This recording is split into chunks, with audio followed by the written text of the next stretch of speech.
안녕하세요. 순화교 TV 강성광 목사입니다. 이미 영상을 제가 한번 찍었는데 다시 찍게 됐어요. 왜냐하면 첫 번째 영상을 찍었는데 여기까지밖에 안 나오더라고요. 제가 영상을 다시 찍기로 마음을 먹은 것은 2021년도는 정말 우리가 말씀으로 다시 한번 세워줬으면 좋겠다라는 생각을 하게 됐어요. 저에게 있어서 영상을 만드는 건 상당히 불편한 일이에요. 그런데 이렇게 노력하는 것은 여러분들도 정말 이렇게 말씀을 좀 가까이 했으면 좋겠어요. 저는 19살 때부터 큐티라는 걸 하고 있거든요. 여기 생명의 삶이라고 이걸 가지고 매일 아침 큐티를 하고 녹음을 해서 또 따로 보내주고도 있어요. 근데 이 영상에는 짧게 몇 구절만 여러분들과 함께 나누려고 하거든요. 저는 왜 큐티를 할까요? 오늘 요한일서 1장 1절 말씀에 답이 나와 있어요. 태초부터 있는 생명의 말씀에 관하여는 우리가 들은 바요, 눈으로 본 바요, 자세히 보고 우리의 손으로 만진 바라 라고 기록이 되어 있어요. 여러분, 여기서 말하는 생명의 말씀은 예수님을 말하는 겁니다. 사도 요한은요, 예수님의 제자였거든요. 예수님을 실제로 보았고 예수님의 말씀을 들었고 또 예수님을 직접 만져보았던 사람이죠. 여러분, 이것만 봐도 예수님은 정말 이 세상에 우리를 위하여 오셨고 부활하셨다라는 거, 십자가에서 죽으시고 부활하셨다라는 게 사실이라는 거죠. 여러분, 근데 중요한 게 있어요. 예수님을 뭐라고 표현했냐면 생명의 말씀이라고 표현했어요. 여러분, 우리도 지금 이제 예수님이 지금 부활 승천에 계시잖아요. 부활 승천하셔서 보좌 우편에 계시는데 그 예수님하고 여러분들하고 그럼 무슨 관계가 있나요? 그 예수님 여러분 만지고 싶지 않아요? 보고 싶지 않아요? 예수님의 사랑의 음성을 듣고 싶지 않아요? 그렇기 위해 필요한 것은 생명의 말씀이래요. 여러분, 말씀을 읽지 않고선 하나님을, 예수님을 절대로 알 수가 없어요. 여러분, 말씀 안 읽는 사람들은 어떻게 자기가 만든 신을 섬겨요? 그러다 보니까 상황만 조금 어려워져도 환경만 내가 원하는 대로 이루어지지 않으면 하나님은 살아계시지 않는다고 생각하거든요. 그런 사람의 특징은 말씀을 읽지 않아요. 근데 여러분, 말씀을 읽으면 어떻게 되는 줄 아세요? 4절 말씀해 보니까 우리가 이것을 쓰면 우리의 기쁨이 충만하게 하려 함이라. 이런 말씀을 통해 예수님을 알아가게 되면요, 기쁨이 충만해진대요. 여러분, 새로운 전자기기를 사면 얼마나 기쁠까요? 그거 기쁨 오래 안 가잖아요. 여러분, 세상에 나오는 그 어떤 새로운 옷을 입고 한다고 할지라도 그 기쁨이 영원하진 않아요. 근데 말씀을 통해 예수님을 알아가는 기쁨은 충만하게 해준대요. 저는 그런 생각이 들더라고요. 예수님을 알아가니까 중요한 거는 첫 번째는 내가 어떤 사람인지를 알게 되더라고요. 내가 어떻게 이 인생을 살아가야 되는지 알기 때문에 제 안에 날마다 하나님이 주시는 기쁨이 있어요. 그리고 하나님이 기뻐하시는 일을 하면서 살아갈 때에 정말 세상이 줄 수 없는 그런 기쁨이 제 안에 있는 것을 보게 돼요. 여러분, 저는 전도할 수 없는 사람이에요, 제 성격상. 근데 말씀을 통해 예수님을 알아가고 그게 예수님이 기뻐하시는 뜻이라고 생각을 하니까 가능해지더라고요. 지금 이 영상을 만들고 편집하는 것도 솔직히 제가 다른 학생들에게 부탁하려고 했거든요.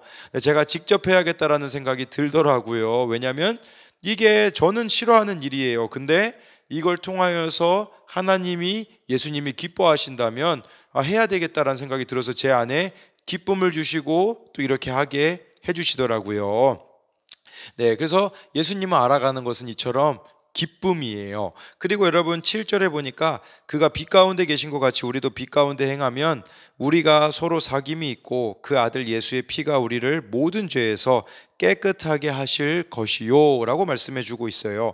여러분, 예수님은 빛 가운데 계신데요, 여기서 말하는 예수님이 아니라 하나님이네요. 하나님은 빛 가운데 계세요. 여러분, 하나님의 그 본질은 빛이에요. 여러분들이 하나님을 알아가면 어떻게 되는 줄 아세요? 여러분들 안에 있는 어둠이 사라지게 돼요. 이 어둠은 여러분들이 지금까지 받았던 상처, 여러분들이 짓고 있는 죄가 사라지게 되는 거예요. 근데 여러분들이 하나님을 매일매일 가까이 하지 않으면 어떻게 될까요?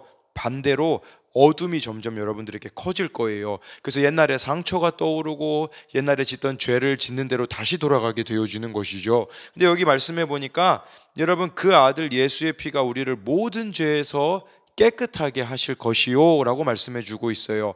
언제든지 나를 위하여서 십자가에 죽으신 예수님의 그 피를 믿음으로 여러분들이 하나님 앞에 회개를 하게 되면요, 그러면 용서해 주신대요. 여러분, 이걸 회개가 뭔지 한번 생각해 봐야 되거든요. 우리는 회개에 대하여서 이렇게 생각을 해요. 예전에 있었던 영화 중에 미량이라는 영화가 있었거든요.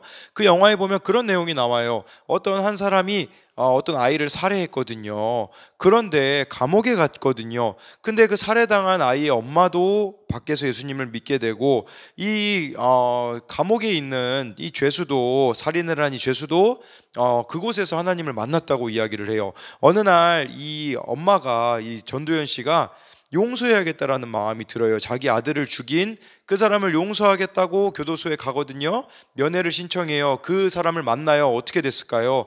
그 사람이 이렇게 이야기해요. 나 이미 하나님한테 용서받았으니까 당신에게 용서를 구하지 않아도 된다고 이야기하는데 잘못된 거예요. 여러분, 회개는 하나님으로부터 가능해지거든요. 그러면 여러분들이 진짜 회개했다면 내가 잘못한 그 사람에게 가서도 용서를 구하는 게 진짜 회개라는 겁니다. 저는 한 가지가 떠오르더라고요. 필리핀에서 제가 생활할 때 고등학교 때 좀 방황을 했거든요. 관심충이었어요. 관심을 받고 싶었어요. 사랑을 받고 싶었어요. 그런데 거기서 제가 섬기던 교회 목사님이 저에게 사랑을 주지 않자, 제가 여러분, 필리핀은 크리스마스가 되면, 새해가 되면 폭죽을 터뜨릴 수 있거든요. 중국산 폭죽. 제가 그 폭죽 한번 잘못 이렇게 앞으로 휘웅 하고 나가는 거 잘못 폭죽 불량품 샀다가 이렇게 손으로 잡았는데 뒤에 그 불이 앞으로 나가야 되는데 뒤로 나가가지고 한번 손에 화상을 입은 적이 있거든요. 근데 제가 필리핀에서 그때는 무슨 짓을 했냐면, 크리스마스나 새해가 되면 제가 마음으로 미워하는 사람 집에다가 폭죽을 제 친구들하고 설치해요. 그리고 폭죽을 한 5분 후에 터지게 할 수 있거든요. 그렇게 설치하고 폭죽을 그 목사님 집에 설치하고 도망갔어요. 도망갔는데 한 5분 후에 뻥, 5스타라고요. 폭죽 엄청 큰 소리 나는 거 있거든요. 그게 뻥 하고 터지더라고요. 근데 목사님이 그 주에 설교 시간에 그걸 언급하셨어요. 폭죽이 집 앞에서 누가 설치하고 갔다고. 그때 저랑 제 친구는 뒤에 앉아가지고 얼마나 웃었는지 몰라요. 근데 나중에 제가 전도사가 됐을 때, 그게 세월이 흘렀잖아요. 전도사가 됐으면 이미 세월이 흘렀는데 무슨 생각을 하게 되냐면, 이거 잘못된 거구나.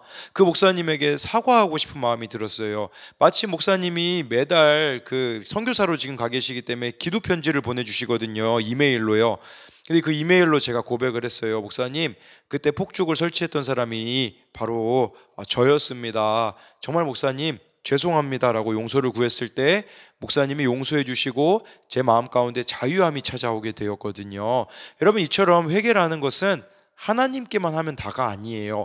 그 사람 당사자에게도 여러분들이 용서를 구할 수 있어야 된다라는 것이죠. 여러분, 오늘 두 가지 질문을 한번 드려볼게요. 첫 번째는요, 여러분들은 예수님을 알아가는 기쁨을 누리고 있나요? 말씀과 기도 생활이 여러분들에게 있나요? 그것이 여러분들에게 기쁨이 되고 있는가를 생각해 봤으면 좋겠고요. 두 번째는요, 여러분, 회개에 대해서 생각했으면 좋겠어요. 정말 여러분들이 회개를 했다면, 지금 내가 혹시 용서를 구해야 되는 사람이 있다면 누구이고, 여러분들이 한번 실제로 실천해 봤으면 좋겠습니다. 이상입니다.